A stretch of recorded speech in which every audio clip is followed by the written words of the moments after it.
वक्रतुंड महाकाय सूर्यकोटि समप्रभा निर्विघ्नं कुरु मे देव सर्वकार्येषु सर्वदा। शांताकारं भुजगशयनं पद्मनाभं सुरेशं विश्वाधारं गगन सदृशं मेघवर्ण शुभांगं लक्ष्मीकांतं कमलनयनं योगिभिर्ध्यानगम्यं वंदे विष्णुं भवभयहरं सर्वलोकैकनाथं। आत्मा विनाश से परे है, कोई भी उस आत्मा का अंत नहीं कर सकता जो अनंत है। खुशी मन की एक ही अवस्था है जिसका बाहरी दुनिया से कोई लेना देना नहीं है। यांत्रिक अभ्यास से बेहतर है ज्ञान, ज्ञान से बेहतर है ध्यान। कोई भी व्यक्ति जो अच्छा काम करता है उसका कभी भी बुरा अंत नहीं होगा, चाहे यहाँ या आने वाले समय में। बुरे कर्म करने नहीं पड़ते हो जाते हैं और अच्छे कर्म होते नहीं करने पड़ते हैं। नमस्कार दोस्तों, जय श्री कृष्णा। भगवद गीता के 5वें अध्याय में भगवान श्री कृष्ण द्वारा कर्म और संन्यास के माध्यम से आत्मा का मोक्ष कैसे प्राप्त किया जा सकता के बारे में बताया गया है। दोस्तों, एक मछुआरा 4 प्रकार के व्यक्तियों पर अपना जाल डालता है। व्यक्ति जाल में नहीं फंसता और हमेशा स्वतंत्र रहता है। कुछ लोग बचने के लिए संघर्ष करते हैं और तैरकर भागने में सफल हो जाते हैं। अन्य लोग बाहर निकलने का प्रयास करते हैं लेकिन फिर भी कैद में हैं। हालांकि अधिकांश लोग जाल काटते हैं और आराम करते हैं। उन्हें इस बात का अंदाजा भी नहीं है कि वे जीवन के लिए खतरे की स्थिति में हैं। उन्हें खतरे का एहसास नहीं होता। इसलिए हमारे कर्म शुद्ध होने चाहिए। कर्म संन्यास 2 प्रकार से होता है। एक तो संन्यास वह होता है जिसमें साधक परमात्मा प्राप्ति के लिए प्रेरित होकर हठ करके जंगल में बैठ जाता है तथा शास्त्र विधि रहित साधना करता है। दूसरा घर पर रहते हुए भी हठ योग करके घंटों एक स्थान पर बैठकर शास्त्र विधि त्याग कर साधना करता है। ये दोनों ही कर्म सन्यासी हैं। अर्थात एक तो बाल बच्चों सहित सांसारिक कार्य करता हुआ शास्त्र विधि अनुसार भक्ति साधना करता है, या विवाह न कराकर घर पर या किसी आश्रम में रहता हुआ संसारिक कर्म अर्थात सेवा करता हुआ शास्त्र विधि अनुसार साधना करता है। ये दोनों ही कर्मयोगी हैं। दूसरी प्रकार के कर्मयोगी वे होते हैं जो बाल बच्चों में रहते हैं तथा साधना शास्त्र विधि त्याग कर करते हैं, या शादी न करवाकर घर में रहता है या किसी आश्रम में सेवा करता है। यह भी कर्मयोगी ही कहलाते हैं। 4 प्रकार के लोग होते हैं। अधिकांश चौथी श्रेणी के लोग हैं। माया भ्रम के जाल में फंसकर वे जीवन के खतरों से बेखबर हैं। वे भोगी सांसारिक जीवन के बंधन में काफी संतुष्ट हैं। कुछ ऐसे भी हैं जो उच्च आयाम के प्रति जागृत हो गए हैं और जीवन की कठिनाइयों से अवगत हैं। वे स्वयं को मुक्त करने के लिए ईमानदार प्रयास करते हैं। वे योगी हैं। उनमें से कुछ सन्यासी सफल हो जाते हैं और बच निकलते हैं।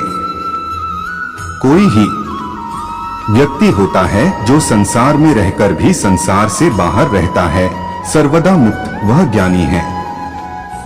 अध्याय 3 प्रकार के आध्यात्मिक जिज्ञासुओं का वर्णन करता है और दुनिया के साथ व्यवहार करते हुए और इसके प्रसाद का आनंद लेते हुए बंधन से मुक्ति का रास्ता दिखाता है।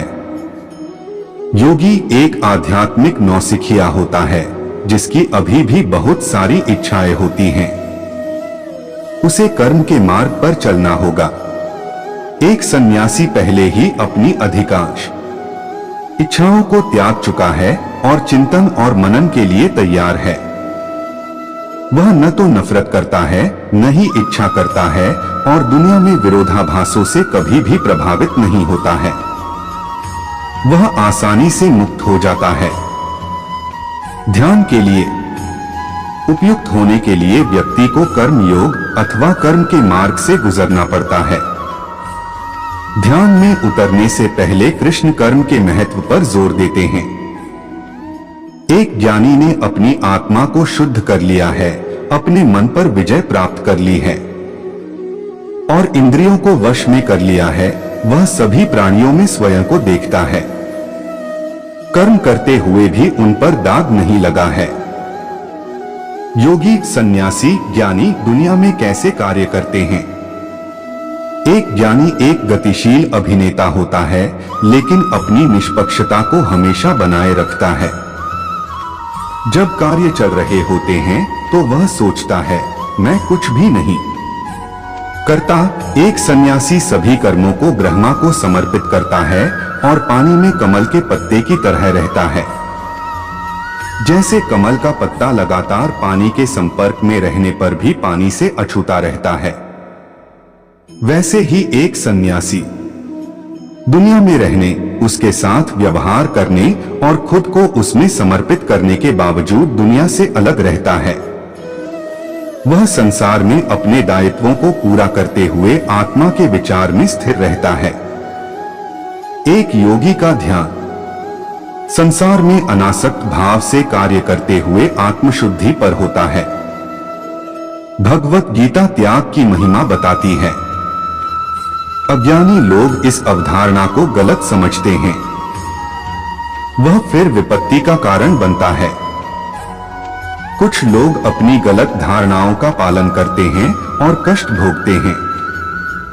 अन्य लोग गीता की शिक्षाओं को अस्वीकार करते हैं और कष्ट सहते हैं।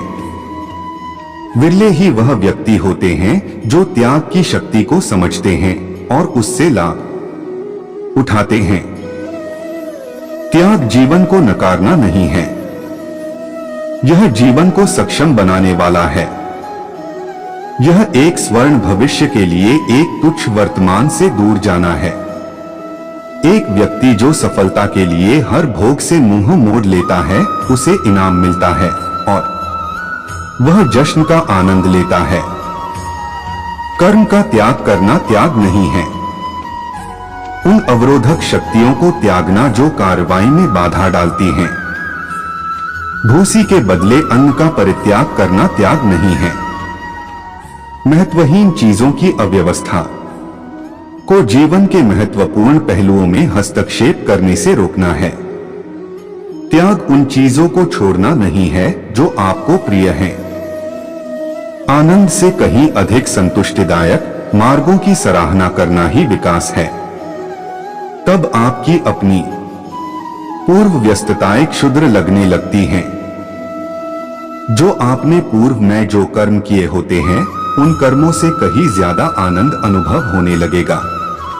त्याग का अर्थ संसार से दूर रहना और एकांत जीवन जीना नहीं है। समावेशन का जीवन जीना सीखना है। पूर्ण जीवन के रास्ते में जो भी बुरी वस्तुएं आती हैं, उसे हटा दें। अंततः त्याग आत्म साक्षात्कार के द्वार खोलता है। एक ऐसा जीवन जिसमें आप शरीर, मन और बुद्धि की सीमाओं से बाधित नहीं होते। आप दुनिया की सीमा से अप्रभावित रहते हुए ऊपर की ओर बढ़ते हैं और परे के दायरे का आनंद लेते हैं। जय श्री कृष्णा दोस्तों, मिलते हैं अगले अध्याय में।